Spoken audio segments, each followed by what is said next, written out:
Boa noite a todos, os que estão aqui presentes, a você que um dia irá assistir esse vídeo pela internet. Que Deus possa estar abençoando a sua vida, trazendo entendimento, e que essa palavra seja cravada em tábuas de carne no seu coração, e que você possa usar no momento certo, na hora certa. E hoje é um dia especial porque nós vamos falar sobre a aprovação de Deus, né? Nós iremos estudar sobre o livro de Jó e o livro de Salmos, se Deus nos permitir, né? E aí a gente vai ter várias lições a aprender com Jó e outras situações a como não fazer igual a Jó também, né? E eu creio que vai ser um pouco diferente da visão que a maioria das pessoas pregam, que é só a parte boa, onde Jó obedece a Deus, né? E aí a gente vai, no decorrer aqui do nosso bate-papo, a gente vai ver o porquê disso, né? A gente vê a repreensão de Eliú, a gente vai ver a repreensão de Deus sobre Jó. E retomando aqui, né, a Bíblia está dividida no Antigo e no Novo Testamento. A gente já viu os livros da lei, né? A lei, a Torá, o Pentateuco, que são os 5 primeiros livros da Bíblia. A gente discorre sobre cada um dos livros de maneira bem, digamos assim, exaustiva, né? Um resumo, né? Mas capítulo por capítulo. Depois nós passamos aqui pela história de Israel, os livros históricos que a gente comentou que foram escritos na época do cativeiro babilônico, para orientar a volta do exílio, né? A reconstrução de Jerusalém e o repovoamento, né? Depois de um período onde Deus disciplinou o seu povo por não ter guardado a palavra em seu coração, né? Lembrando que os livros históricos começam de Josué e vai até Esther. E hoje nós entraremos aqui em poesia, né? E sabedoria, né? Ou livros poéticos, dependendo do autor aí, tem essas denominações. E hoje vai ser um dia assim que a gente vai usar um pouquinho mais a Bíblia, né? Acredito que seja uma estratégia de Deus, porque já estava tudo preparado e no último momento lá, eu estava até dormindo e começou a vir versículos e formas diferentes. Acredito que seja Deus movendo a gente para onde Ele quer, né? Eu sempre peço, quando eu estou organizando aqui, que Deus, nos exemplos que a gente vai citando, que Deus mova, que Deus fale através de cada um, de cada experiência, né? Às vezes vocês aí que estão aqui presentes contribuem também com algumas situações, alguns testemunhos, né? E acredito que é Deus movendo para onde Ele quer. E esse é o objetivo. Não é o Fabrício que venha estar falando, mas que Deus traga um entendimento para aquilo que a gente precisa, né? Então começa em Jó e termina lá em Cantares, né, de Salomão. Depois nós entraremos no profético e encerraremos o Antigo Testamento inteiro. Então vamos dar início aqui ao livro de Jó, né? O propósito é o sofrimento do justo. Nós vamos ver que Jó passou por um momento de dificuldade e que, mesmo diante de dificuldade, ele não abandonou o Senhor. Essa história de Jó é muito contemporânea à nossa época, né? Principalmente a questão da teoria da prosperidade, né? Você não pode sofrer, que você não pode isso. Lembrando que Jó foi escrito, ele é da época dos patriarcas, né? Abraão, Isaac e Jacó. Essa história, alguns afirmam que foi o primeiro livro da Bíblia a ser escrito, né? Você vai ver que ele é um livro assim um pouco, como ele é um livro poético, às vezes ele é um pouco difícil de compreensão. Se você não prestar muita atenção, às vezes você deixa passar alguns detalhes, né? E hoje, igual eu falei, né? Em vez de eu estar falando, eu vou ler, que é melhor a gente ler do que eu falar, né? E alguns versículos chaves para que a gente possa entender todo o contexto, né? Então, a data pode ser desde os patriarcas até o exílio, né? Por que eu coloquei isso? Porque lá há um tempo atrás, aí, acho, se não me engano, não tenho certeza, mas se não me engano na década de 60, foi na década de 40, acharam dentro das cavernas lá no Mar Morto, uma parte lá que o mar baixou, acharam os manuscritos do Mar Morto, né? Que estava lá um monte de coisa, onde vários livros são comprovados, né, porque eles são bem antigos, né, alguns afirmam que houve modificações, mas o essencial estava lá. Nessas cavernas de não sei nem falar o nome, mas é uma coisa parecida com o Kerman. E o livro de Jó estava lá. E aí eles excluíram a questão de ele ser escrito na época do exílio, né, ali na época dos reis. Então, através disso, os estudiosos, os teólogos, eles acabaram com essa questão. Né? Então, eles sabem que a história do livro se passou há muito tempo e que não foi escrito totalmente. Né? Que talvez possa ter acontecido a finalização dele no tempo do exílio. Mas a história se passou bem antes, né? Como eu falei, no tempo dos patriarcas. A autoria. Aqui eu esqueci de arrumar isso aqui, mas embora muitos tenham lido, não tem indicação alguma de que Jó escreveu o livro. Né? Então eles acham que foi alguém que acompanhou a história, né? Mas também não sabe quem é, não arrisca dizer quem foi. Só ali, lembrando ali que é quando eu estava organizando, né? E aí eu esqueci de mudar. O prólogo. O esboço de Jó é o prólogo, né? A apresentação de como a história vai se discorrer. O diálogo entre Jó e seus amigos, isso aqui é um pouco repetitivo, mas existem umas lições bem interessantes dentro disso aqui, né? Que também são bem atuais para a nossa época. Encaixa como uma luva. Os monólogos de Jó e a resposta de Eliú, né? Esse Eliú aparece depois.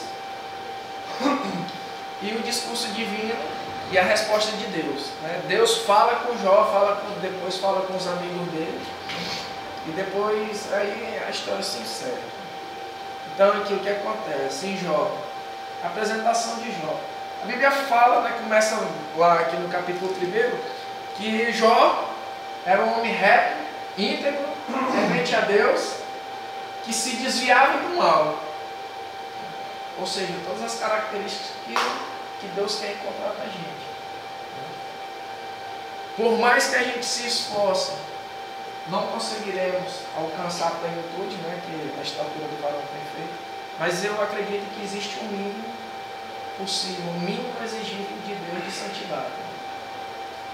E essa aqui a gente vai ler esse versículo aqui, 1:5, que foi uma experiência pessoal que eu tive, né, com a visão que Deus uma vez me deu.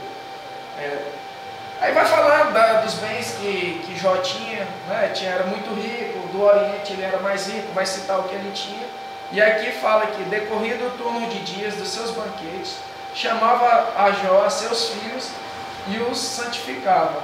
Levantava-se de madrugada e sacrifica holocaustos, segundo o número de todos eles, pois dizia: talvez tenha pecado meus filhos e blasfemado contra Deus em seu coração. Assim fazia Jó continuamente.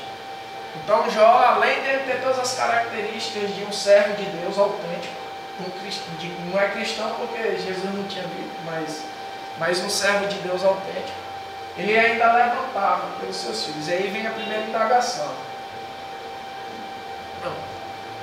Contar a visão. Um dia eu estava dormindo, quer dizer, eu não sei se foi uma visão ou se foi um sonho. Mas assim, foi uma coisa assim, sabe? Só quem já teve uma visão, um sonho pode contar, para entender o que eu posso estar falando. Mas eu vou tentar passar um pouquinho.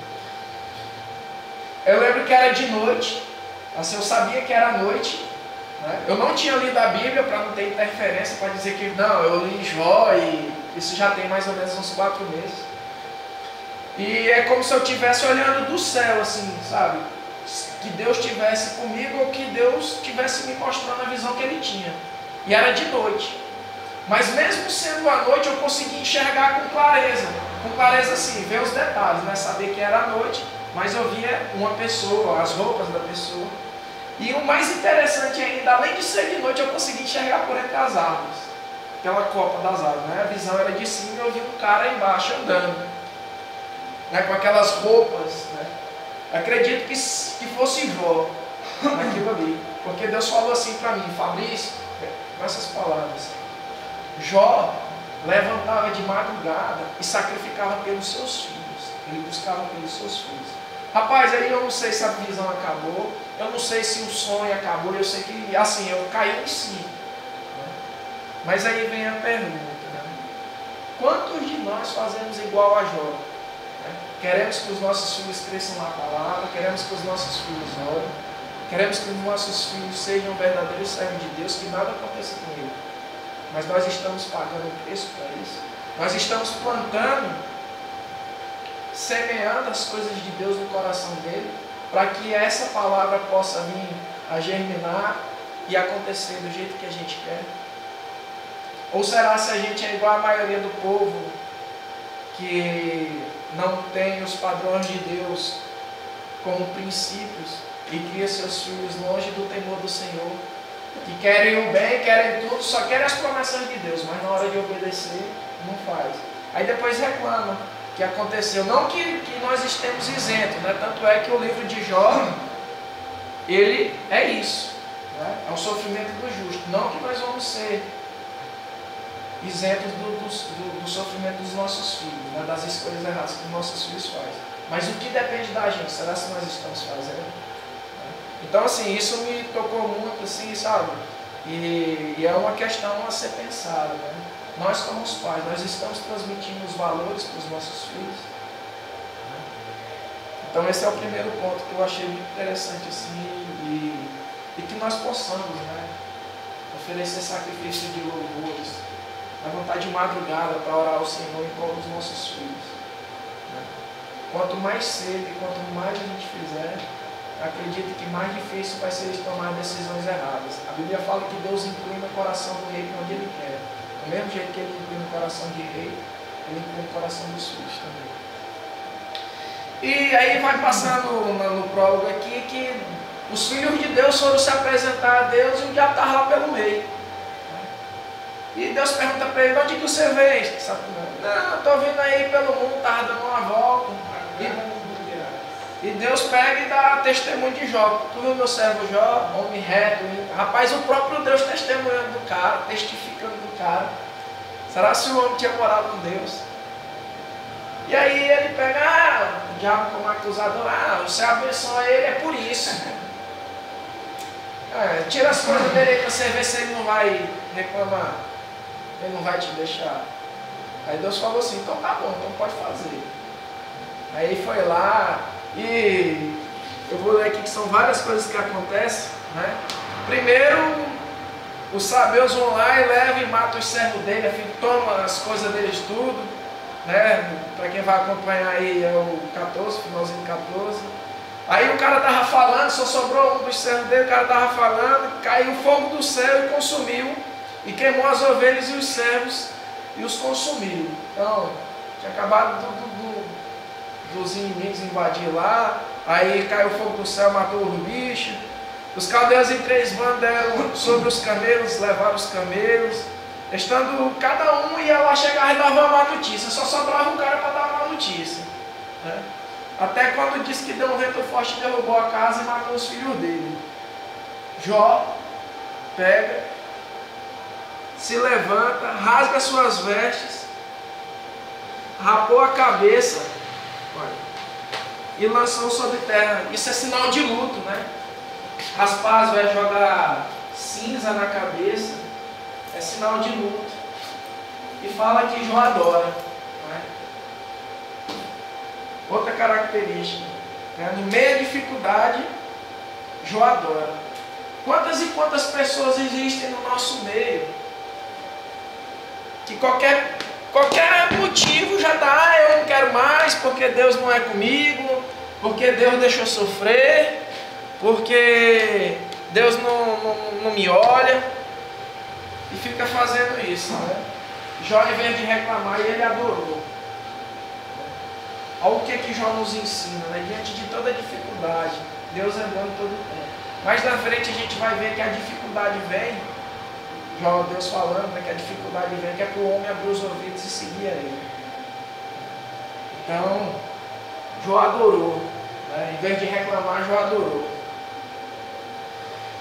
E aí o diabo lá fala que mais uma vez os filhos de Deus vai se apresentar, e aí o diabo está pelo meio. E aí Deus pega e zomba da cara do diabo, né? Ah, Jó, tu viu lá, olha, Satanás, tu viu Jó, permanece fiel, né? Ah, Senhor, mas isso aí é porque tu não tocou, deixa eu tocar nele aí para tu ver. Deus vai lá e permite. Né? E aí é quando ele começa a ter a doença dele de pele, que ele vai se coçar com ele. Olha o tamanho da aflição desse cara, né? De Jó, desse servo de Deus. E a gente vê por aí que lepra, né? É porque lepra naquele tempo não quer dizer a lepra, né? A hanseníase hoje, mas são vários tipos de doença de pele. Aí como era um monte de tipo lá, tudo é lepra. Mas nem tudo era hanseníase, né? Como a gente conhece hoje. E aí ele pega, tá lá se coçando e triste, os amigos dele pegam e vêm. Né? E aí a Bíblia fala que eles sentaram, os amigos três, né? Bildade, Zofar, e o outro lá chega e senta lá, e ele não fala nada durante 7 dias e 7 noites, só de ver o estado de Jó. Olha o estado que tinha, né? Aquele homem com toda a sua riqueza, com toda a sua glória, temente a Deus naquela situação. E eles vão lá para consolar Jó. Só que aí a gente vai ver aqui que esse consolo, a Bíblia fala que eles rasgam as suas vestes, né, e vão lá e não fala nada. E Jó quebra o silêncio. A maldição no dia que ele nasceu. Né?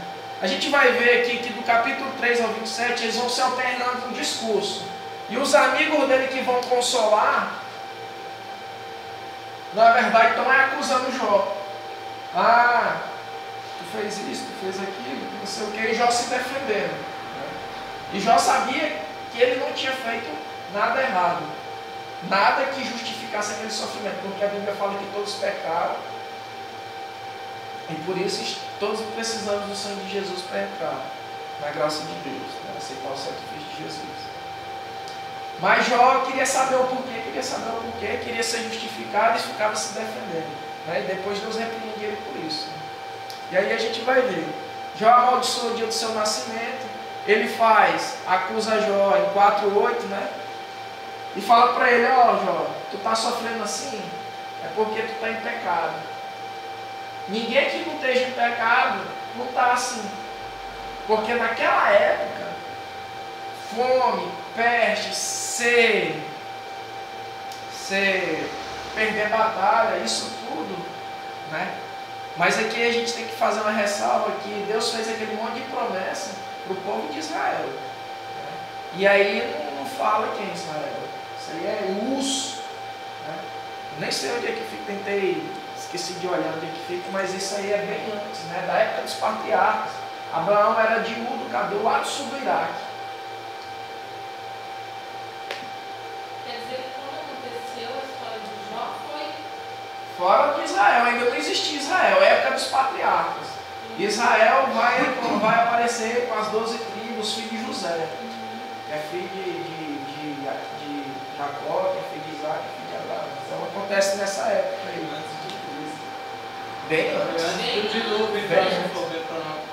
Não é cronológico porque Abraão é descendente de Sem, e Sem é filho de Noé, né? Sem também já fé. Deu a linhagem. E aí é depois disso. E aí eles vão lá e acusam. E cada um desses aqui é onde eles falam as coisas, né? E se fosse... Aí, além de ele acusar Jó de que ele está em pecado, ele fala assim, rapaz, e se eu fosse tu, ainda ia buscar Deus, ó, pedir perdão para Deus, porque tu está em pecado. E aí, todos os amigos dele atacam ele assim. Né? Ora, eles vão citar, não coloquei tudo, porque... Se eu for toda hora colocar alguma coisa que eles falam mal de Jó, aí nós já passamos bem mais tempo. Aí eu peguei só o chave. Jó pede para ele faz aqui tem outro detalhe. Então, como naquela época o sofrimento estava atrelado ao pecado, eles estavam falando que Jó era pecador. E a Bíblia não fala que Jó estava em pecado, sofrendo por causa do pecado, mas por causa de uma concessão de Deus.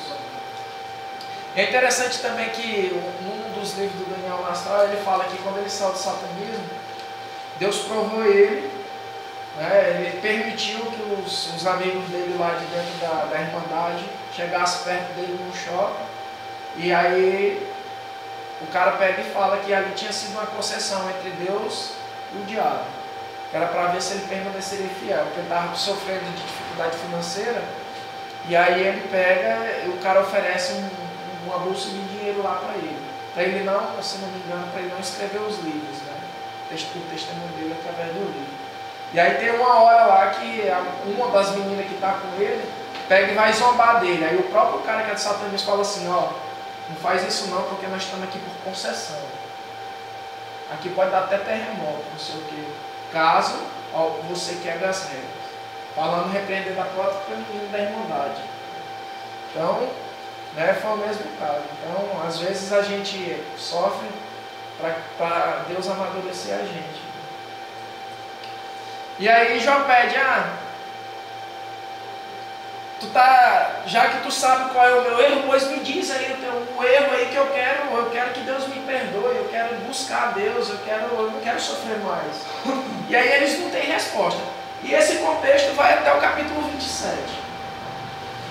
Aí Jó fala para Deus que mal ele fez e porque ele não perdoa a iniquidade dele. Jó, num primeiro momento, ele sabe que ele não pecou, mas de tanto povo falar na cabeça dele, ele começa depois a querer titubear. Então, assim, a gente vai ver que a todo tempo ele quer justificar. Não, mas eu não fiz isso, eu era justo e não sei o quê. Por mais que Jó fosse justo, e a Bíblia fala que nossas obras de justiça não passam de pano de imundícia diante das obras de justiça de Deus, né? Então, Jó, o erro de Jó, o pecado de Jó nesse contexto inteiro, era esse, que ele é a justificação. Ele falava e ele retocava, falava e retocava. E como a gente vai ver que isso aqui, o discurso inteiro é como em poema, vocês vão ver que os caras são muito inteligentes. Por isso fala também que sabedoria sapiencial, né? Homo sapiens, né? A espécie humana, sabedoria humana. E é interessante porque a sabedoria humana, ela é boa, desde que ela não queira contradizer a verdadeira sabedoria, que é o temor do Senhor.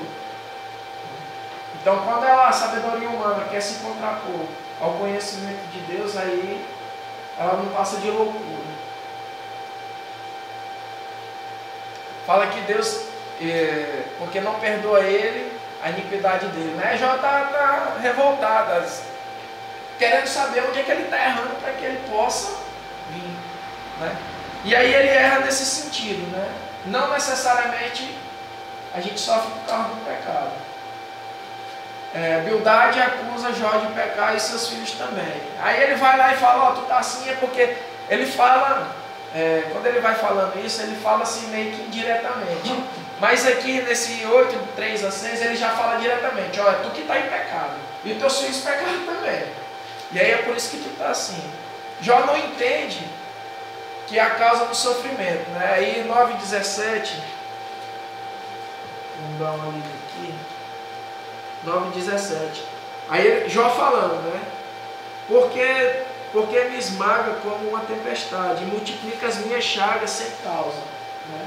Jó falando, Jó sabia, no primeiro momento, já sabia que ele não tinha feito nada errado. O cara tem que estar com consciência muito tranquila, né? Para estar se defendendo e falando, mas Jó estava. E realmente ele não tinha feito pecados ao ponto de trazer esse sofrimento inteiro. Pecar todo mundo peca, né? Não tem como. Mas Jó sabia que ele não tinha cometido nada que fosse grave assim, ao ponto de, igual o pecado de Davi, que ele matou, adulterou. Né? E aí por isso ele sofreu consequências gravíssimas, mas pecar todo mundo peca. E tem um versículo aí que ele fala, né? Eu sei da minha iniquidade, mas Senhor me perdoa e tal. Aí passa para Zofar, né? O outro amigo dele. Chama Jó de tagarela. E se ele tem razão, por que ele está dessa forma, né? É interessante aqui no 11, a gente vai ler muito porque no 11:2, acaso tem razão ou tagarela? Né? E aí, porque Jó está se defendendo, né? Bildade falou, Zofar estava escutando e Zofar começa a falar. Aí ele fala assim, tagarela, né? Tá menosprezando ele, tá diminuindo. Não, tu tá assim é porque realmente tu tá pecando. E aí, mais uma vez, a gente volta a falar que isso era em decorrência da ideia que se tinha do pecado ser a causa do sofrimento. E justamente o livro vem para quebrar isso. Tanto é que depois também Jó se cansa e vai fala assim, ou vocês não sabem que o iníquo, o infiel, o pecador, ele às vezes ele não é disciplinado e os caminhos dele prosperam, ou às vezes a dificuldade que ele passa, o juízo que é para vir sobre ele não demora. Então Jó já tinha essa noção, por isso que ele estava se defendendo. Aí Jó fala que tinha esse entendimento que eles tinham, né, que é a questão do pecado, porque Jó também era inteligentíssimo, né? Então ele sabe, ele pega e fala, eu sei que o que vocês estão me falando é o conhecimento comum. Eu também tenho esse conhecimento, mas eu estou afirmando para vocês que eu não estou errando, eu não estou em pecado. É isso que ele queria dizer. E eles continuam acusando ele. Né? Quantas e quantas vezes a gente às vezes não passa por uma situação dessa, né? Às vezes na nossa família, às vezes na nossa igreja, às vezes, não sei, um acontecimento e todo mundo fica te acusando sem tu ter culpa nenhuma, né? Mas aí a gente pega e olha, a gente só ora e coloca nas mãos de Deus, né? Para que Deus possa ser o nosso advogado, o nosso defensor. Que eles tinham sofrido e buscavam ao Senhor e ele respondia. Além dele falar que tinha o mesmo conhecimento, ele ainda buscava a Deus e Deus respondia a ele. Só que agora Deus tinha se calado. E eu acho bem... não, isso aqui eu vou falar só mais na frente. Que é um outro testemunho que eu vi, né? Jó, que se apresentar diante do tribunal de Deus e apresentar a sua defesa. Aí começa aqui a questão do Jó, né? Jó está tão tranquilo da sua mente que ele acha que ele pode se apresentar diante de Deus como justo, né? Olha a ousadia de Jó, né? Isso é um ponto de vista. Quem pode se apresentar diante de Deus como justo, se não for pela misericórdia dele? Mas Jó queria ir. Eu quero ir lá para me falar com ele. E aí eu vou ler aqui que fica melhor, né? Também eu tenho entendido como vós. Jó falando que sabia que o pecado traz sofrimento. E eu não vos sou inferior, né? Falando, não é inferior aos amigos dele. Quem não sabe as coisas como essa, né? Que o pecado traz o sofrimento. Eu sou irrisão para os meus amigos. Eu que invocava a Deus e ele me respondia. O justo e o reto servem de irrisão. Isso aqui descarga, de deboche para eles, né? Que estão acusando ele. Né? Então Jó está falando, poxa, eu buscava a Deus. E ele me respondia. E agora eu estou nessa situação. Jó não entendia completamente por que ele estava sofrendo daquele jeito. Mas ele, de certa forma, ele sabia que era Deus que estava permitindo. Mais na frente a gente vai ver aqui. Aqui que é agora. Né? Jó não entende o sofrimento, mas sabe que vem de Deus. Né? Aí entra aquela coisa, tudo é o diabo. Né? Tem gente que, principalmente no meio evangélico, o cara tropeçou, é o diabo. Não sei o que é o diabo, tudo é o diabo.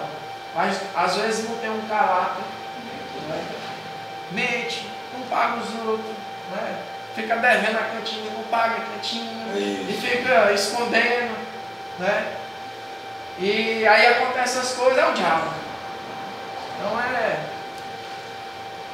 23:17.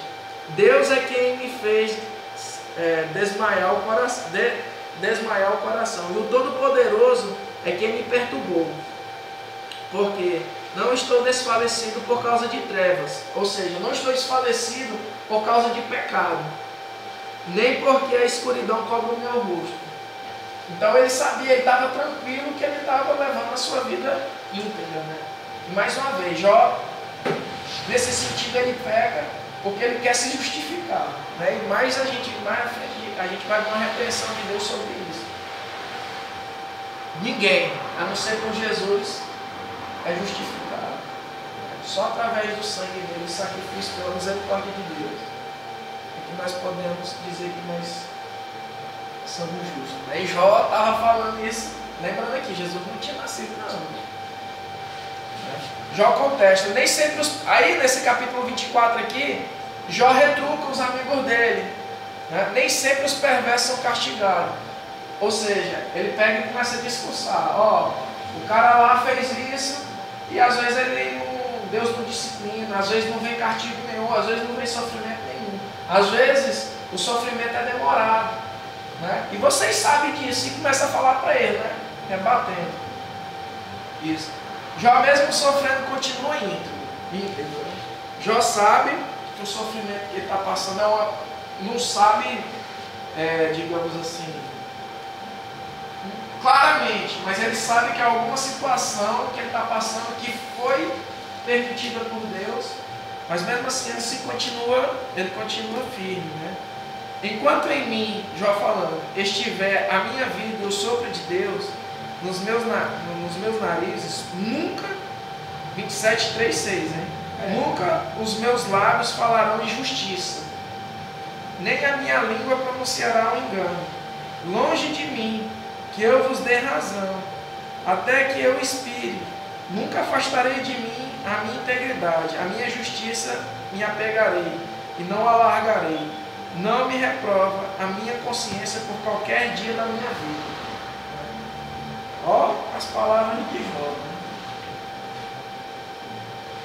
Falando, prometendo que ia continuar íntegro, né? Por muito menos, às vezes a gente reclama, por muito menos o povo deixa a igreja, Deus não escuta, o irmão não falou comigo, e não sei o que, e o fulano olhou de cara feia para mim, às vezes nem é. O Léo, e ele pensa essas coisas, às vezes até sai da igreja. Por causa disso. Será se o coração dele está em Deus? Será se quando ele passasse por uma dificuldade, realmente passasse por uma dificuldade de aprovação, será se ele ia ser aprovado?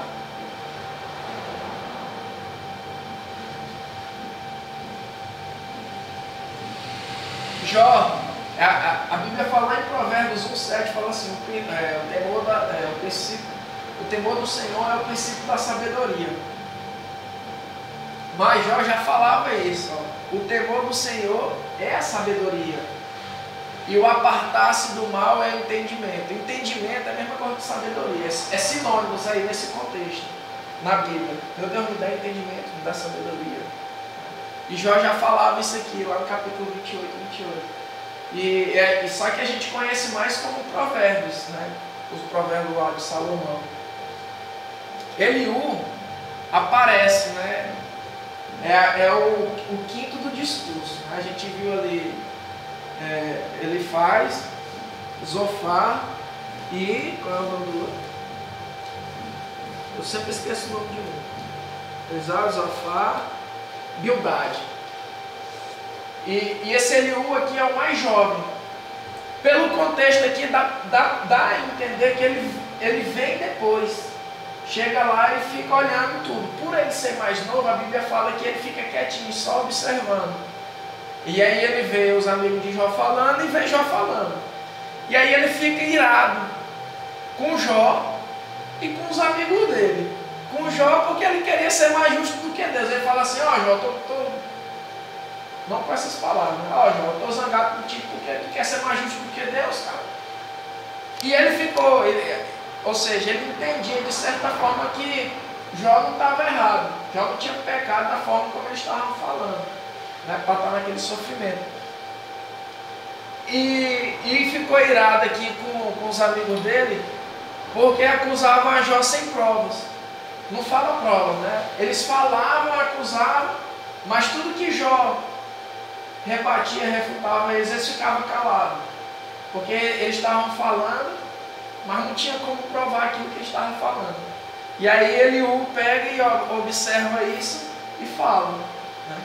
Aí Eliú fala a Jó que Deus fala de várias formas, né? Então assim, às vezes isso aqui é uma outra... E aqui é onde entra um testemunho também. Existe uma mulher que ela sempre... Deus só falava com o esposo dela, só com o esposo dela. E o esposo dela era muito usado por Deus, né? Deus falava direto com ele, falava, e nunca falava por ela. Até que um dia Deus pega e se mostra fala para ele, né? Fala assim, ó, Deus falou comigo, ele me repreendeu. E ele falou que eu estou vivendo da unção. Eu não estou buscando a face dele como era para me buscar. E a partir de hoje, ele quer que eu mude com relação a isso. E a mulher sempre orando por ele, né? Sempre orava por ele diante de todas as dificuldades que ele passava, né? E um dia Deus pega e fala com ela, fala assim, ó, o meu jeito de falar contigo era não falando contigo. E aqui eu achei interessante que na hora que eu estava lendo isso aqui, eu lembrei desse testemunho. Aí ela, segundo ela fala que Deus falou para ela para perguntar qualquer coisa da Bíblia ou qualquer coisa que ela quisesse. Ela relata que ela fez mais de 5.000 perguntas para Deus. Dessas 5.000 perguntas, Deus respondeu 98% das perguntas. Ela perguntou coisa da Bíblia, ela afirmando. Ela perguntou a história da Bíblia, coisa que do mundo mesmo, algumas situações que ela não entendia, do contexto que a gente vive hoje. Segundo ela, Deus falou tudo para ela, né? Deus mostrou tudo, o que ela queria depois disso. E aí, depois disso, Deus falava com ela com frequência. Assim, com frequência, né? Quando Deus queria, né? Quando ela ia pregar ou visitar alguém. E aqui ele fala para Jó que Deus fala de várias formas. Porque Jó estava falando, Deus não fala comigo, eu queria ir no tribunal de Deus, não sei o que. Aí ele pega e fala assim, ó, Deus fala de várias formas. Deus fala por sonho, Deus fala por profeta, e por aí vai. Ou seja, o que ele queria, falou assim, ó Jó, talvez isso aí é a forma de Deus estar falando contigo. Não necessariamente ele tem que te falar diretamente, mas talvez essa situação que tu está passando é por isso. Olha a sabedoria de Eliú. Aqui, gente, lembrando mais uma vez, lembrando, isso aqui não era no tempo de Israel, não existia as 12 tribos, provavelmente. Isso aqui não acontece no contexto de Israel, do povo escolhido de Deus. Né? É como se fosse uma história meio solta dentro da Bíblia, mas que explica, que cai como uma luva sobre todas as épocas e até hoje, principalmente hoje. Isso aqui serve para combater a teoria da prosperidade. Né? Você não pode... Se você não tem uma... Rapaz, eu sou invocado com isso. Se você não tem uma Lamborghini é porque o diabo está tomando de conta da sua vida, você está pecando. Se você não se hospeda num hotel de 50 mil reais a diária, é porque não é Deus que está sendo seu Deus. Eu acho interessante que quem prometeu todos os reis dessa terra, as coisas dessa terra, não foi Deus não, foi o diabo. Né? Quando Jesus estava lá no deserto lá, falou assim, ó, se tu me prostrar diante de mim, eu vou te dar todos os reinos. Quem ofereceu não foi Deus não, tudo nessa terra aqui não, mas Deus ofereceu muito mais, né? Quando nós estivermos com Ele, só de nós estarmos na presença dEle. E aí eu fico vendo, essa teoria se baseando em coisas materiais, quando a Bíblia fala que não é para a gente buscar as coisas do céu, né? E fala que se a gente buscar o reino de Deus, as demais coisas, as outras coisas que são secundárias, Ele ia nos dar, Ele não ia nos acrescentar. Agora não quer dizer, pode ser uma Lamborghini? Pode ser uma mansão? Pode ser ficar em um hotel de 50 mil, mas desde que tenha o propósito de Deus. Outro dia eu vi um testemunho de um cara, do Luiz Hermínio. O Luiz Hermínio assistiu uma pregação do Luiz Hermínio, e ele era um cara lá do Nordeste, lá do Ceará. E ele viu o Luiz Hermínio falando que queria abrir uma creche. E ele era um cara jovem e Deus deu muito dinheiro para ele. Né? Ele era empresário e Deus permitiu uma condição muito boa financeiramente. Ele tinha 900 mil reais, que o sonho dele era ter um Porsche. E na época o que ele queria custava 900 mil. E Deus tocou no coração dele para ele dar os 900 mil por Luiz Hermínio, abrir a creche lá que ele queria. Então Deus pega do mendigo e bota um grande empresário, com certeza, não tenho dúvida disso. Né? Mas desde que haja um propósito, desde que o reino, porque Deus conhece o nosso coração. Existe aí uma frase no mundo que fala, quer conhecer uma pessoa, dê dinheiro e poder para ele. né? Porque aí ele vai mostrar o que realmente ele é. E aí, quando eu começo a pensar no livro de Jó e a pensar nessa teoria da prosperidade, eu fico, rapaz, como é que não é possível que esses caras, que a Bíblia dele não é igual a minha? Não é possível. Aí Eliú se ira, né? Eliú fala a Jó que Deus fala de várias formas, já comentei sobre isso. No sofrer do homem, Deus lhe visa o bem. Né? Aqui eu vou ler aqui também, que esse aqui é muito interessante. Abre-se-lhe também os ouvidos para a instrução, e emana-lhes que se converte em iniquidade. Se o ouvirem e servirem, acabarão seus dias em felicidade, e os seus anos em delícias. Porém, se não ouvirem, serão transpassados pela lança e morrerão. Ou seja, no meio da dificuldade, às vezes eu tiro logo por mim, né? Vim lá do Maranhão, minha vida estava relativamente bem, né?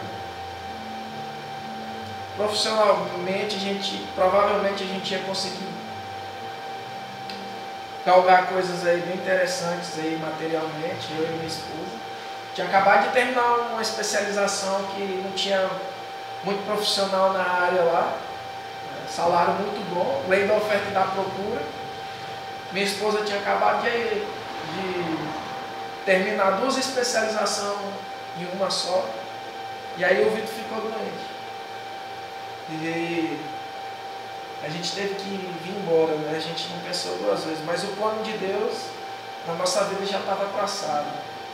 Eu acredito que a minha vida aqui para Barretos, né? Isso eu estou falando com testemunho, né? Resumido. É isso bem aqui, o sofrer de Deus lhe visa o bem. Talvez se não tiver, eu lembro de um cara que eu encontrei no meio do caminho, no meio de uma cidade, que ele era da minha cidade, eu conheci ele de vista. E ele falou assim, rapaz, pelo que tu conta aí, eu não sei o que é não, mas Deus tem um plano muito grande na tua vida. E ele ainda falou assim para mim, talvez um dia nós vamos se encontrar.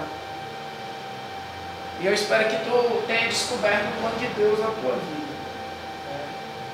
E eu nunca esqueço desse cara, falando isso pra mim, né? E ele contou algumas coisas que aconteceu com ele, né? E eu, por dentro, falando que era, rapaz, lá vem esse cara aí com essas histórias de crente aí de novo, que nunca sabe, nunca aparece. Mas a maioria das pessoas, dificilmente alguém chega para Deus e se aproxima de Deus porque a vida está tudo bem, né? Ah, minha vida está uma maravilha, eu estou vindo aqui para Deus, né? Mas na maioria das vezes é pelo sofrimento, né? E a gente vê isso aí, né? Aí que a gente entra na última parte do livro, né, que é o discurso de Deus. Aqui é Deus falando com Jó, né? Eu não lembro onde foi que eu li isso, mas fala que essa história de Jó todinha deve ter durado mais ou menos 7 meses. Todo esse contexto aí que a gente falou, não sei, eu não lembro, que já faz um tempinho, eu estou falando isso a título de curiosidade, mas eu não lembro o que ele baseava nisso.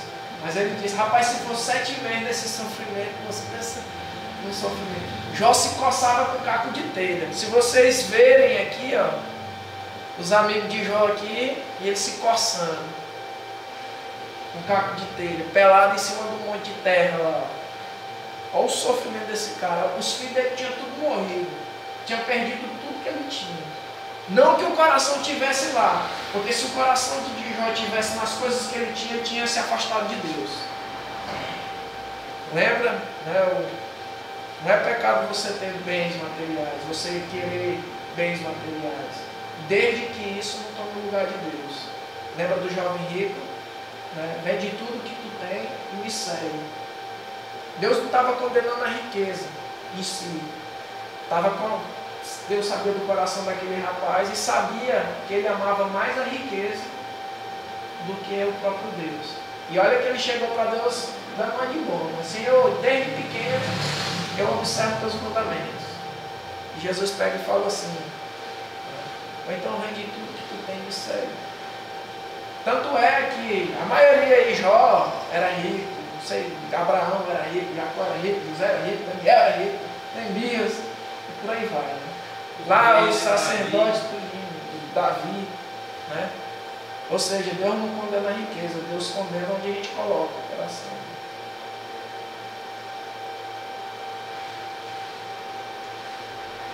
E Senhor, Deus aparece em um redemoinho e faz um monte de perguntas, Jó. Jó, quando eu criei o universo, tu estava onde? Jó, quando eu peguei e botei os limites no mar, tu estava onde? Lembra que Jó estava querendo se justificar para Deus, né?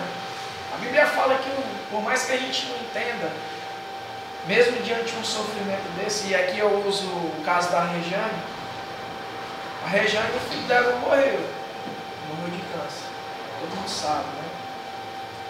Mas através da morte do filho dela, Deus usa ela através do instituto e usa outras pessoas através do instituto para levar a palavra dele e para dar uma palavra de conforto, porque ela passou pela situação. Ela foi a primeira pessoa que me ajudou aqui em Barretos, né? E aí a gente vem pensando em mil e uma coisas, e ela chegava e sentava. Tem uma dívida enorme com a região, né? Muito grande mesmo. Nem minha família pode estar perto de mim. E foi ela e o Marcelo que estenderam a mão no momento em que mais precisava. A galera que conversava, que explicava, que sentava lá. Ah, não fica assim não. Jesus é assim. Começava a pregar para mim, embora não desse muita trela, mas ela sentava lá e eu entendia que ela queria passar uma mensagem boa para mim. Ela queria o meu bem, ela queria que eu parasse com a preocupação. Aí o 38, capítulo 38 e 39 é só Deus falando, explicando como é que ele perguntando para Jó. E aí, Jó, onde é que tu está? Tu não é justo? É como se Deus estivesse falando assim, tu não é justo. Pô, me diz aí, cadê tua justiça? E como é que tu sabe, quer saber mais do que eu? E a Bíblia fala que o princípio, os pensamentos de Deus são mais altos. Então o que eu quis dizer com a questão da Rejane? Embora, se a gente olhar num pequeno olhar resumido, só para a vida da Rejane, rapaz, por que Deus não curou? Ora, os propósitos de Deus é bem maior. Quantas pessoas não conhecem a palavra? Talvez não sigam, mas o Evangelho é anunciado lá no Instituto. Olha o tanto de gente que a Rejane ajuda, né? Através da história dela, através das coisas que ela consegue, através do Instituto. Ela ajuda o Brasil todinho, né? A palavra está sendo pregada. Quem sabe um dia, lá no Maranhão, lá no Acre, lá no Pará, lá não sei aonde, em Roraima, Rondônia, né? Não vai surgir um missionário. Deus não vai usar uma pessoa dessa através do testemunho da cura do filho, sei lá como, e levar a palavra dele lá com poder e ousadia. Só Deus sabe. Então, nosso olhar humano, a gente olha, por que Deus não curou? Mas o propósito de Deus é bem maior do que esse, né? E esse é um exemplo, né, dos vários que a gente tem, que a gente conhece às vezes, para exemplificar isso aqui, né? Aí no 40 aqui, já fala que é indigno e não teria resposta para Deus. Ele põe a mão na boca, né? Ou seja, eu me calo, Senhor. Me perdoa pela minha loucura. Como se fossem essas palavras que ele usava, né? E é engraçado que quando Deus fala com a gente ele convence a gente de uma forma que não tem retruque, né? Não tem justificativa nenhuma. Ele fala e pronto, falou. E você... Só quem já passou por uma situação dessa sabe. Mas quando Deus fala, não tem como a gente se armar para Deus. E aqui foi com Jó. Cadê o cara que queria se justificar, que queria comparecer lá no tribunal de Cristo, ou de Deus? Que queria se justificar perante Deus pelas obras de justiça dele? É o mesmo cara que quando Deus falou com ele, eu ponho a mão na boca, Senhor, me perdoa, sou indigno, não tenho resposta para o Senhor. Pai, isso é muito forte, né, cara? Aí Deus pega e dá uma cacetadinha nele, né? Deus repreende a Jó. Acaso você anulará o meu juízo? Ou me contenderás para te justificar? Né? Nessa questão, quando Jó estava querendo se justificar e falando, eu sou justo, eu não pequei, eu não sei o quê, eu quero falar com Deus. Aí Deus pega e fala isso para ele. Tu sabe mais do que eu, Jó? Vamos trocar por outras palavras. Jó, tu sabe mais do que eu, tu é mais justo do que eu. Os pensamentos de Deus são mais altos do que os nossos. Esse aqui está em 48. Esse aqui, 42, e o 43 eu vou ler. Né? Aqui é Jó. No 42, Jó confessa todos os erros, né? Todos os erros não. Ele fala que é indigno, não sei o quê. E aqui no 42:3, na verdade, quem é aquele, como disseste, isso aqui já falando, que sem conhecimento encobre conselho, na verdade falei do que não entendia, coisas maravilhosas demais para mim, que eu não conhecia. Ou seja, ele teve um contato com Deus, Deus falou com ele, ele já mudou tudo. Falei do que não entendia, coisas maravilhosas demais para mim. Rapaz, o que Deus não deve ter revelado para Jó aqui? Né? A Bíblia não fala. Mas será se Deus não pegou e falou assim: ó Jó, eu testifiquei de ti, tu é meu servo, eu envergonhei o diabo, tu permaneceu fiel, eu deixei que ele tocasse nos teus bens, eu deixei que ele tocasse na tua família, eu deixei que ele tocasse em você, e você ainda permaneceu fiel a mim. Talvez Deus mostrasse para Jó: ó, teus filhos estavam comigo lá no paraíso, não sei, a Bíblia não fala, né? Mas o mesmo cara que se justificava, que iria estar diante de Deus, é o mesmo cara que aqui fala que coisas maravilhosas, que ele não sabia o que estava falando e coisas maravilhosas demais para ele. Olha rapaz, o que não deve ter acontecido para Jó ter deixado toda aquela arrogância dele: ah, eu sou justo, eu sou justo, eu sou justo. Né? De repente a gente lê Jó e às vezes a gente vai lendo e passa por esses detalhes. Né? Eu acho que é a terceira ou a quarta vez que eu leio Jó. Né? Mas assim, é diferente, né? Dessa vez que eu li, eu não percebi esses detalhes, né? Não conseguia ver isso. E pode ver que toda pessoa que vai falar de Jó só fala que Jó foi fiel, não fala da repreensão de Deus, não fala que ele estava se considerando justo de Deus, né, diante de Deus.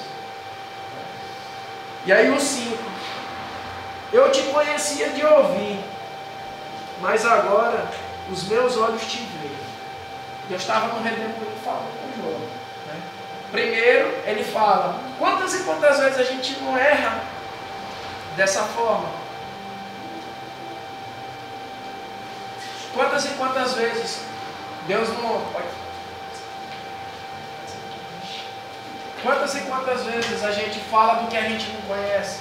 Às vezes no calor das emoções a gente se empolga e fala o que não deve. Né? Às vezes magoa alguém, às vezes fala uma palavra que desanima alguém. Né? E aqui Jó está falando, né? Esse aqui eu acho interessante também. Muita gente. Esse aqui é um dos exemplos mais assim palpáveis que a gente tem. Por exemplo, eu sou agrônomo, sou engenheiro de segurança. Se eu for falar da minha profissão, da parte técnica da minha profissão, talvez alguém dê um ou outro comentário. Né? Porque não é a minha área. Eu não vou chegar lá em ti lá e falar assim: ó, bicho, essas prateleiras, esses móveis assim, tu tem que fazer assim, porque não sei o que. Porque eu não tenho conhecimento daquilo.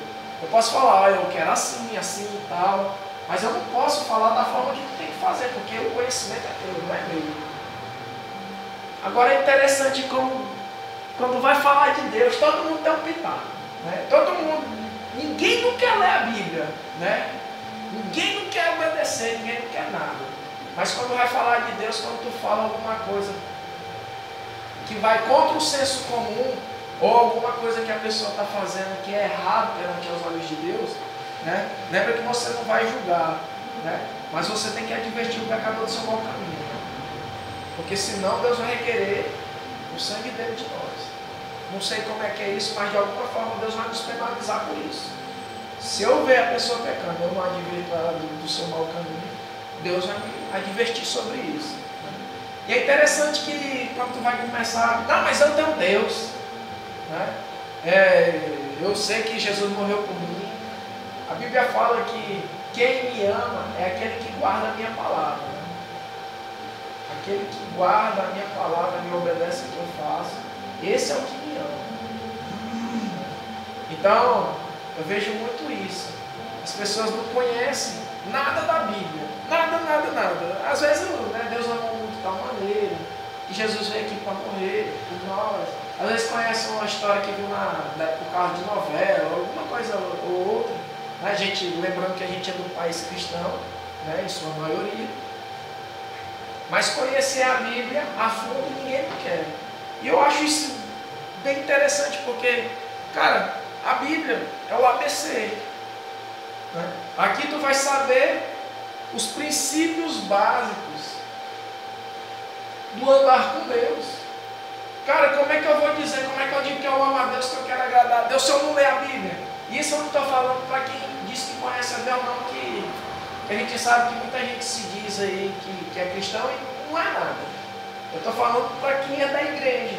Rapaz, quantas e quantas pessoas, 10, 20, 30 anos, tu vai lá e não sabe de nada da Bíblia. Cara, isso aqui é a bússola. A Bíblia é a nossa bússola para a gente entender o caminho. É aqui que aponta para o caminho que é Jesus. E as pessoas não conhecem a própria Bíblia, que Deus deixou para a gente ler. A palavra que é o próprio Jesus. A palavra que é o próprio Jesus. Ou seja, cara, é a Bíblia. Ninguém não conhece, ninguém não quer ler, ninguém não quer sentar lá e meditar, né? Bem-aventurado o varão, não, aquele que medita na palavra de dia e de noite. O seu prazer está na lei do Senhor. Ah, não, esse aqui mesmo. Bem-aventurado o varão, Salmo 1. Bem-aventurado o varão que não anda no conselho do ímpio, no caminho dos pecadores, nem se detém nas rodas dos escarnecedores. Antes o seu prazer está na lei do Senhor, e nela medita de dia e de noite. Ninguém não quer aprofundar, ninguém não quer conhecer, mas todo mundo, quando se fala de Deus, de religião, rapaz, é incrível. É incrível isso aí. Eu acho fantástico isso, né? E aqui, e às vezes nós mesmos estamos dentro da igreja, e às vezes a gente conhece de ouvir, mas não conhece de experiência. Jesus veio, né? E fala assim, ó, entra no teu quarto, fecha a tua porta e ora em segredo. Cara, quando Jesus está falando aquilo ali, ele não está falando, né, do quarto. Às vezes a gente passa e não para meditar. Cara, o quarto é lugar de quê? De intimidade, ou seja, de dormir. Quem é casado, de ter relação com a sua esposa, né? É o lugar onde você troca de roupa, sei lá, né? É o lugar onde você fica de qualquer jeito. É o lugar onde alguém, para entrar lá, tem que bater na porta. Se não bate, é mais educado. Mas tem que bater na porta, porque é o lugar da sua intimidade. Ou seja, o que Deus quer? Rapaz, entra no teu quarto, fala comigo, eu quero intimidade contigo. Em outras palavras, é isso que Deus está falando com a gente. E como é que a gente vai conhecer a Deus se a gente não faz isso? Se a gente não busca essa intimidade com Deus, né? Como é que a gente vai saber a vontade de Deus? Além disso aqui, isso aqui é o ABC. Isso aqui é o mínimo do mínimo do mínimo que a gente possa saber. Mas a intimidade, as revelações que Deus nos dá, Ele nos dá no nosso quarto. É quando nós estamos orando, é quando a gente busca Ele, é quando a gente está lendo a palavra dEle lá. É assim que as palavras... Vocês estão percebendo o tanto que as pregações do Gabriel estão diferentes. Parece que a Bíblia dele não é a mesma que a nossa. Rapaz, ele fala as coisas assim, eu fico imaginando, rapaz, se não é Deus para falar, cara. Eu acho interessante ele falando, sabe por quê? Muita gente aí copia palavras na internet, ou algum tópico, ou não sei o quê. Mas essa é a palavra viva. Sabe por que eu sei? Eu não vou atrás, não. É porque Ele é que me dá. Eu estou me alimentando dele. E isso, por que nós não fazemos isso? Por que nós não, como diz o capítulo 5, ou o versículo 5, agora meus olhos te veem. Isso aí é uma exortação para você também, que está primeiro para mim, né? Mas é para cada um de vocês, que se um dia essa mensagem vai chegar. Esse dia eu estava comentando sobre Jó, né? Que eu estava passando uma dúvida aí, não que eu seja íntegro, nem na metade que já foi, mas assim, tudo realmente, igual você falou, tudo nesse livro de Jó desde o princípio até o fim, tudo é de hoje. A gente pode pegar aqui hoje basicamente a história inteira, a revelação que Deus dá, tudo para ser usado como hoje. Mas o que a gente estava conversando, que eu vejo assim, que quando a gente tem um relacionamento grande com Deus, que chega a um nível de integridade, de santidade que nem Jó, o demônio de Jó acusava isso, sabia acusar na própria integridade. O demônio ele pode ferir um homem de Deus mesmo na própria santidade. Rapaz, Senão o cara não sabe. isso é interessante, sabe por quê? Jó tinha consciência tranquila. E eu acredito que o diabo estava usando os amigos dele para que... Isso é um pensamento meu. Eu acredito nisso. Não quer dizer que eu estou certo. Mas eu acredito que o diabo usava eles. É porque eu não falei ali. Mas ali eles acusam Jó de vários e vários pecados. Mas quando você falou acusa ali, nós sabemos. Tá acusando. Jó está falando. Eles ficam sem resposta, mas continuam acusando, né? E ali eu acredito que era uma forma de Jó tentar desestabilizar Jó. Para Jó se irar, sei lá, ou cair na conversa deles. Não sei. Eu acredito que era a forma do inimigo tentar agir para desestabilizar ele. Né? Para tirar ele da perseverança, para afastar ele de Deus. É bem, eu achei bem interessante essa colocação aí. Deus se ira com os amigos de Jó, né? Aqui no 7:9 eu vou ler. Né? Aí assim, Deus falando, né? Falando para os amigos de Jó. Tendo o Senhor falado essas palavras a Jó, né? Repreendendo a Jó, falando tudo com Jó, disse também a Elifaz, o temita: a minha ira se acendeu contra ti e contra os teus dois amigos, porque não disseste de mim o que era reto, como o meu servo Jó. Né? Eles acusando Jó lá e tal, e falando, e Deus pega e se ira com eles. Está vendo tudo, né? Mas isso é outra coisa, né? Para nos consolar. Às vezes a gente passa por injustiça, a gente acha que Deus não está vendo tudo, mas Deus está vendo tudo. E olha a resposta que ele dá aqui para os amigos dele. Né? Continuando aqui a leitura, no 8: tomai, pois, 7 novilhos e 7 carneiros. Só lembrando, 7 é o número da perfeição, né? Simboliza a perfeição. Tomai, pois, 7 novilhos, e ide ao meu servo Jó, e ofereceis holocaustos por vós. O meu servo Jó orará por vocês, porque dele aceitarei a intercessão, para que eu não vos trate segundo a vossa loucura, porque vós não disseste de mim o que era reto, como o meu servo Jó.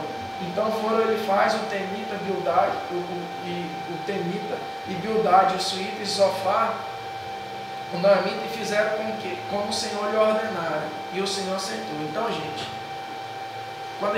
que a gente possa lembrar dessa passagem. Quando a gente estiver em dificuldade, quando tiver alguém acusando a gente, às vezes vai... Gente, e outra, quem vai te provar, quem vai pregar a tua mão, quem vai te colocar na cruz, não vai pensar que é o teu vizinho, não vai pensar que é o fulano lá da rua, não. Vai ser teu pai, tua mãe, teus filhos, teu esposo. É sempre alguém muito próximo, que às vezes tu não vai entender porque eles estão agindo daquela forma, mas é uma forma de Deus te maturar, né? Te fazer você amadurecer. E por fim, né, Deus repreende os amigos dele, né? Tá vendo, ou seja, Deus está vendo tudo, e Deus restitui os bens tudo de Jó. E aí termina o livro de Jó. Vamos fazer um resumo rapidinho.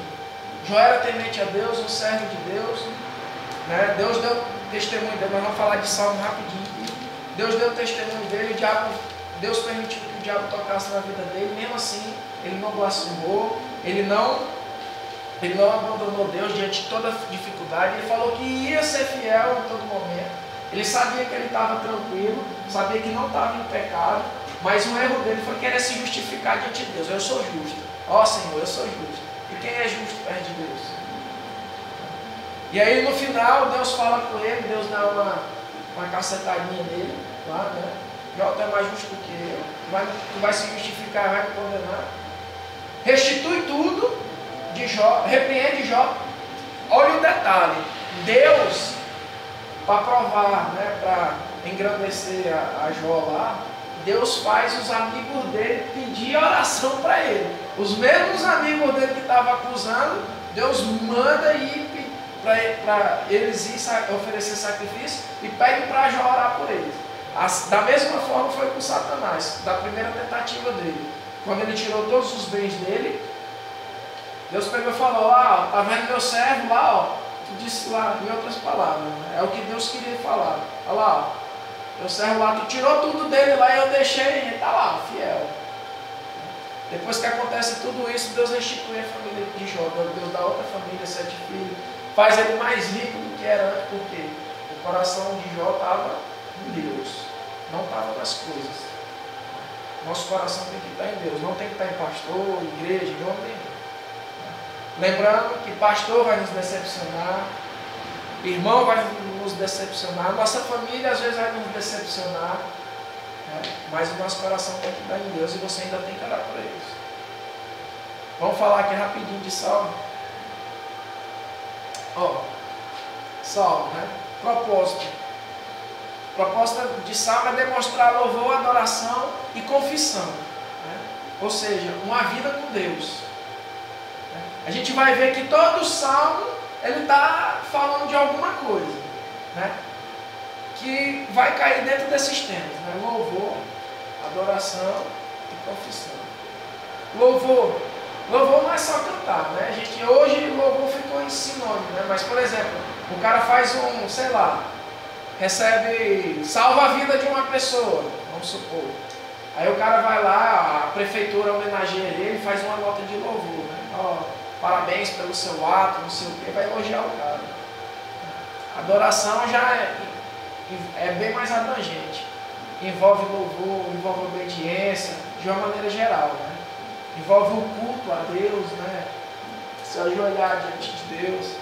E a confissão é quando você fala com Deus, ora com Deus, confessando aquilo que você está sentindo. Às vezes é um pecado, às vezes é uma dificuldade, uma opressão que você está sentindo, alguém está te oprimindo, é uma situação difícil. Você vai orar e vai se derramar. Isso é se derramar diante de Deus, né? Isso é o que a gente tanto fala. Às vezes a gente vai falando as coisas e não para para pensar. O que é se derramar diante de Deus? É isso, é confessar aquilo que você está sentindo, né? É falar tudo que você está sentindo, tudo aquilo que acontece com você. Essa é a intimidade com Deus. Às vezes a gente fica: oh meu Deus grandioso, Pai eterno, Deus do impossível. Quando Deus na verdade, não que você não possa fazer isso, mas quando Deus na verdade fala assim: Senhor, eu estou aqui hoje, meu Deus, eu queria te buscar, Senhor, mas eu sou pecador e às vezes eu me afasto de Ti, eu me ocupo com mais outras coisas e dedico pouco tempo, eu não quero ser assim. O publicano e o fariseu, com Jesus. O publicano e o fariseu. Então essas situações, essa é a intimidade. Quando tu vai conversar com um amigo teu, tu chega lá, e aí grandioso e não sei o quê, rapaz, tu é grande demais, ó bicho, tu é um cara bacana. Não, tu vai lá, cara, eu tô com um problema. Ô rapaz, aconteceu isso assim, ora por mim, cara, preciso te contar uma coisa, eu estou passando dificuldade, né? Essa é a conversa que Deus quer contigo, com a pessoa. Às vezes a gente usa tanto clichê para chegar perto de Deus. E a outra coisa que eu aprendi com o Gabriel, que eu aprendi não, assim, ele externou uma coisa que eu já sentia, que eu não conseguia descrever. Chega diante de Deus sem máscara. Fala aquilo que você é, aquilo que você está sentindo, fala todos os seus desejos, fala tudo que você gosta de certo e de errado. Deus, eu estou aqui. Senhor, muda, me molda, o Senhor eu lembro. Eu queria tanto fazer a tua vontade, mas o pecado não deixa. E eu não queria te desagradar. Isso é o que? Se derramar diante de Deus. Às vezes a gente fala e não para pensar o que é. Me derramar, dizer que te amo. Às vezes a gente canta e não sabe. Não para pensar a profundidade daquilo. Então, propósito, demonstrar uma vida com Deus. Aqui a gente vai ver situações boas, situações difíceis, adoração, a gente vai ver tudo. E relata que dá de 1440 até 400, antes de Cristo. Isso aqui vai desde a época de Moisés. Até, lembra que o cativeiro foi em 586, durou 70 anos, e depois do exílio, aqui o povo já tinha voltado para Israel. né? Depois do exílio babilônico, lembra? Nabucodonosor invadiu a Babilônia, depois o imperador persa invadiu a Babilônia, deu o decreto de Ciro para eles irem reconstruir Jerusalém, né?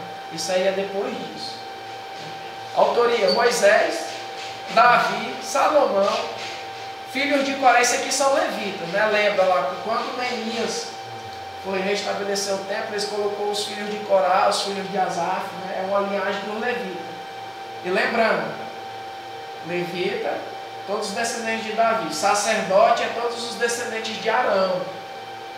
Sacerdote é os que serviam no templo, é os que podia só esse que podia acender o candelabro, acender o incenso, entrar no Santo dos Santos. Os outros levitas, quando era no tabernáculo, ajudavam a carregar, desmontar, né? E aí Davi instituiu o templo e os levitas passam a auxiliar os sacerdotes no templo, a fazer o pão, né? Às vezes ajudavam no sacrifício, talvez limpar, eram os porteiros, né, do templo, e por aí vai, né? E aí os filhos de Asaf eram os caras que eram responsáveis pelo louvor, né? Davi colocou 24 horas de louvor dentro do templo, né? Os caras cantando direto. Asaf, Etan e vários outros desconhecidos, né? A gente não conhece todo mundo que escreveu, né? Nem todos são identificáveis, mas esses aqui, Davi escreveu por volta de 70, né? 70 salmos. Salomão escreveu muito, né? Esse aqui é um chamado saltério, né? É um instrumento de corda que tinha lá. Inclusive na reconstrução do templo lá de Israel de agora tem isso aqui. Isso aqui já está tudo pronto também, viu? Os instrumentos, o tecido, já estão tudo, só que falta erguer o prédio. Salmos. Salmo vem da Septuaginta, né? A tradução grega do Antigo Testamento, e pode ser traduzida como cânticos. Salmo no hebraico chama livro de louvor, né? Saltério, né? Que é aquele instrumento lá que vem de saltério, que é esse instrumento aí. Ou seja, eu quando estava dando uma pesquisada, o salmo lá, eles são usados em várias ocasiões, nas festas, que era para eles irem, né? Nas romarias, que eles tinham que visitar o templo, nas festas. E eles iam cantando e tocando, lembra? Davi dançou na presença de Deus, né? Quando a arca estava indo. Isso são salmos, né? O livro está dividido em 5 partes, né? Do 41, capítulo 41 ao 41 é o livro 1, do 42 ao 72 livro 2, do 73 ao 89 o 3, do 90 ao 106 o 4 e do 107 ao 150. Então, os salmos, assim, eu fiquei pensando muito, como é que eu vou falar salmo para esse povo? Se cada um é uma oração, já pensou se eu for comentar sobre a oração de cada um? Mas aí eu vou dar só um exemplo. Então, é o maior livro da Bíblia, 150 capítulos. Então, o que acontece? Os salmos, eles vão aí, igual eu falei, o propósito dele é a vida com Deus, é um momento de dificuldade, de confissão, de agradecimento. E geralmente os salmos eles vêm com títulos, né? Aí, por exemplo, eles vão falar de Jesus, tem salmo que fala de Jesus, né? Lembra que Davi nem tinha morrido ainda, né? E já estava fazendo salmo sobre Jesus, né? Vai falar aqui um exemplo aqui, vamos ver aqui, um salmo que fala de Jesus, né? O Salmo 2, o reinado do ungido de Deus. Só que esse ungido de Deus aqui não era o Davi, mas era Jesus, ó. Porque se enfureceram os gentios e os povos, os reis da terra se levantam, os príncipes conspiram, e contra o Senhor, contra o ungido de Deus, repousamos os laços. Deixa eu ver aqui onde é que fala. Isso é aquele que zomba do céu, tem uma parte que eu Eu, porém, constituí o meu rei. Davi, né? Eu, porém, constituí o meu rei. O meu santo monte em Sião, proclamai o decreto do Senhor. Ele me disse, tu és meu filho, e hoje te gerei. Pede-me, e eu te darei as nações por herança. O reino de Deus, o reino de Jesus, todas as nações. Com a vara de ferro as regarás, e as despedaçarás, como vaso de oliva. Mas Jesus, quando vier, fala que vai destruir, né? Lá em Apocalipse, fala que toda a nação se prostrará. Então, todos eles, assim, esse aqui fala de Jesus, é um salmo que vai falando de Jesus, mas é um salmo feito que, se a gente passar reto, a gente vai achar que é Davi, ele falando dele mesmo. E não é, está falando de Jesus esse salmo. Aí vem salmo, vem o salmo que tem título, né? Que, por exemplo, esse 3 aqui, ó. Um dos títulos dele, confiança em Deus e na adversidade. Salmo de Davi quando ele fugia de Absalão, seu filho. Quando ele pecou lá com Betseba, que Deus falou que ia trazer juízo sobre a casa dele, que Absalão matou o irmão dele, depois perseguiu ele. Aí ele foge. Aí esse salmo foi escrito nesse contexto. Por isso que está aqui, salmo de Davi, quando ele fugia de Absalão, seu filho. Né? Aí vai falar aqui, outro salmo aqui, salmo de confiança. O Senhor é meu pastor, nada me faltará. Ou seja, ele está em ameaça. Ele está dizendo que mesmo que ele passe pelo vale da sombra da morte, Deus ia estar com ele e ele não temeria mal nenhum. Né? O Salmo 91, praga nenhuma chegará à tua tenda, não vou temer, a seta que voa o meu dia, né? 1000 cairão ao teu lado. Né? Salmo de confissão do adultério, né? Quando ele adultera com Betseba, que é a mãe de Salomão. Vamos ver qual é o título aqui que ele fala. Confissão e arrependimento, é o título mesmo. E a explicação, ao mestre de canto, salmo de Davi, quando o profeta Natan veio ter com ele depois de haver possuído Betseba. Então ele vai contar aqui o contexto, né? Todinho da história aqui.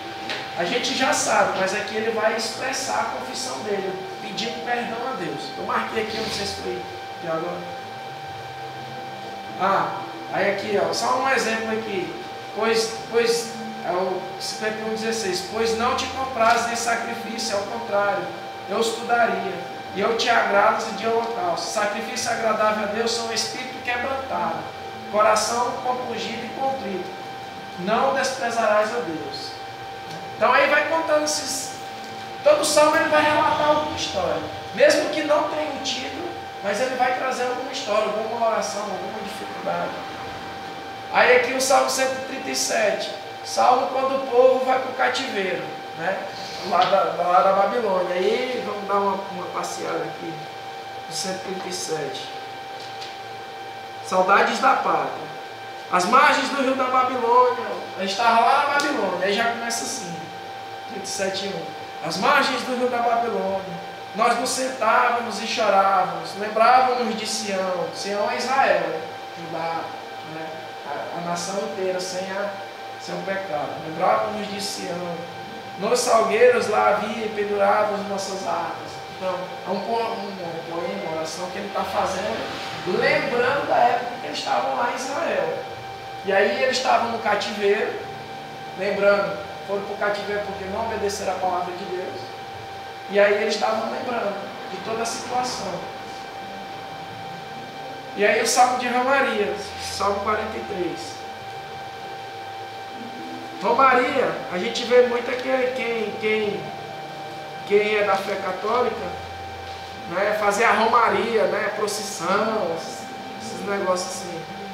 Só que aqui a romaria, ó, desejos do santuário. Lembra que lá em Êxodo, Deus instituiu 3 festas. Alguém lembra quais são as festas que os homens podia ir todo mundo, mas principalmente os homens eram obrigados, pelo menos, ir lá. Né? Alguém lembra das festas? Páscoa, Pães Asmos e o Tabernáculo. Essas eram as 3 festas que todo o povo de Israel tinha que ir lá para Jerusalém, lá no templo. Né? Então, quando ele saía das cidades lá de Judá para ir lá para Jerusalém para adorar no templo, na época dessas festas, aí eles iam cantando esse salmo. Faz-me, o título dele, Desejo pelo Santuário. Faz-me justiça, ó Deus, e pleiteia a minha causa contra a nação contenciosa. Livre-me do homem fraudulento e injusto, pois tu és o Deus da minha fortaleza. Porque hei de andar eu lamentando sobre a opressão dos inimigos. Envia a luz e a tua verdade para que me guie, levem ao teu santo monte e aos teus tabernáculos, né? E por aí vai. Ou seja, a única coisa, acredito que, né, a gente está aqui não para discorrer a fundo sobre cada um dos livros da Bíblia, mas para trazer o entendimento mínimo necessário para que a gente possa, ao ler um salmo desse, entender o contexto em que ele está sendo dito. Né? A gente viu lá, a gente explicou porque que cada vez que a gente vem falando sobre o livro, cada um dos livros a gente falou o autor, fala a época, para se situar no contexto daquilo ali e entender por que daquelas coisas. Né? E quando possível a gente faz correlações com outros livros. Né? E explica isso de uma maneira. Então o salmo é isso. O salmo é uma oração, é um poema, né, que vai dizer a vida daquele povo com Deus, de quem estava escrevendo, o momento que estava vivenciando com Deus, assim como nós temos. Se a gente fosse fazer hoje, cada vez que a gente entrasse lá para orar com Deus, a gente pegava lá e escrevia. Isso ia ser um salmo. Esse dia esses tempos eu estava falando mesmo. A gente pode fazer salmos também, como o Davi fez. Eu tenho até um salmo escrito que eu mesmo escrevi, e provérbios também, como Salomão fez. Rapaz, ó, provérbios vem mais ainda sobre sabedoria, né? Mas aqui tem também salmo de sabedoria. Tem bastante. Mas assim, eu vejo os salmos mais românticos, assim, mais poéticos. Provérbios também, mas eu vejo mais. Eu vejo provérbios como um livro mais paterno, um livro que tem mais paternidade em toda a Bíblia. Se tu vai ver lá, tu vai ver que grande parte é para ensinar a família. Pai, tudo fala sobre pai. E também, depois eu vim pensando, e de fato, Salomão era filho de Davi. Então, se a gente for lidar, realmente é. Claro que Jesus veio para mostrar também a relação com o pai. Mas o livro de Provérbios eu achei É interessante, muita gente talvez não saiba disso. Mas o livro de Provérbios, eram muitos provérbios lá que era da região, não era de Israel, do Oriente. Então tem muita coisa ali que não era do povo de Israel, os caras pegaram e trouxeram para dentro da Bíblia. É uma compilação de provérbios. Né? Lembrando que provérbio, né? Por exemplo, o próprio nome já fala, é um provérbio, é ditado, não sei como é que fala, tem outro nome. Igual aquele outro lá, água mole em pedra dura, quando bate até que fura, né? E por aí, casa de ferreiro, pé de pau, isso é provérbio. Né?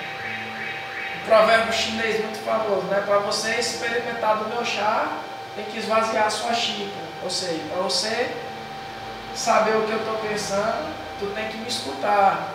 Né? Tu tem que me ouvir, tu tem que deixar os teus conselhos primeiro, parar para me ouvir. Então o salmo é isso. Então esse é o contexto, não tem muito que... São situações que eles viviam e que eles oravam ali tem muitas orações, tem muitos louvores, muita adoração. E esse é o contexto, né? Lembrando aqui, ó, demonstrar louvor, adoração, todos os salmos eram remetidos a Deus. Né? Todos os salmos eram remetidos a Deus, todos eles.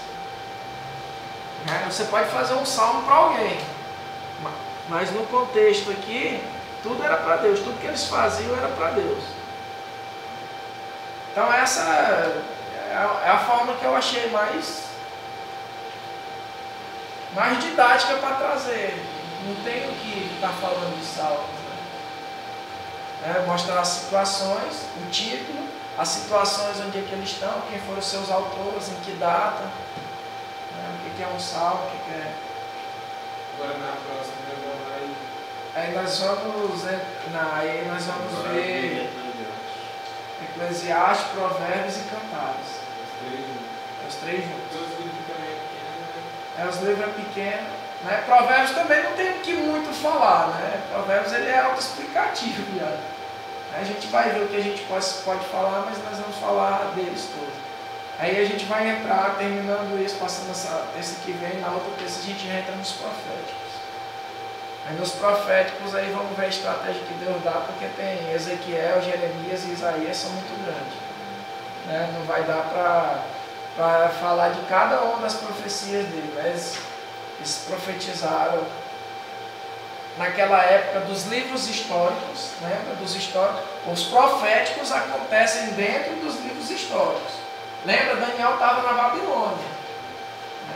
Que trata da Babilônia lá, né, da invasão babilônica, do começo e do fim. É o Neemias, né, Reis, Crônicas, né, que vai citar aquele sul. Então aquele contexto de Reis e de Crônicas, lá vai estar os profetas inclusos. Jeremias, né, os profetas maiores, profeta menor. E aí a princípio eu acredito que nós vamos falar algumas coisas de Isaías. Nós vamos, assim, o início, né? O que eu pretendo?